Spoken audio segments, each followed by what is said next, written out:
you know. Yep.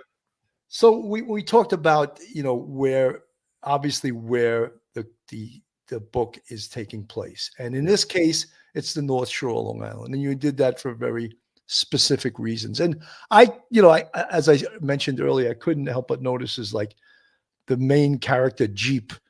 He was from that neighborhood, yet he didn't feel like he belonged. Or not that he belonged, he was accepted. He's from it, but not of it.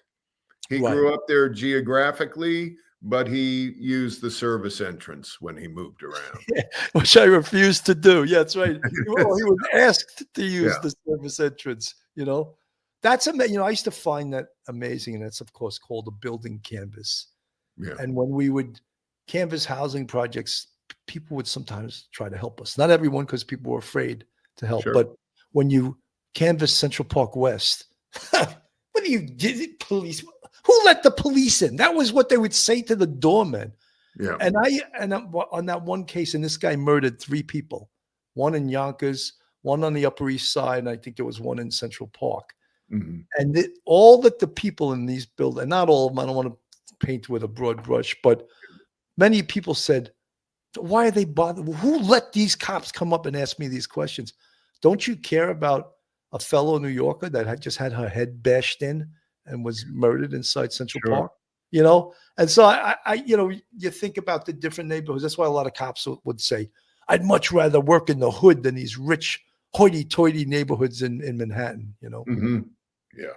And as a writer, I think you recognize that. And because in your book, you mentioned that, Jeep, the main character that became the chief of police there, wasn't accepted in his neighborhood. Not in the neighborhoods a mile from where his house was. It was that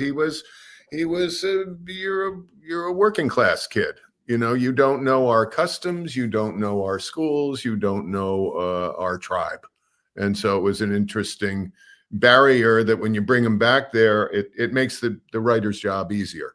He has conflict in every room he walks into, more or less, just by the fact of who he is and how he grew up and whose room he's in. I would get that even when I went to college early on in my illustrious educational career. When I went to Nassau Community College in Garden City, professors would sometimes say, Where are you from? You say Levittown. Also, they'd make a face like, oh.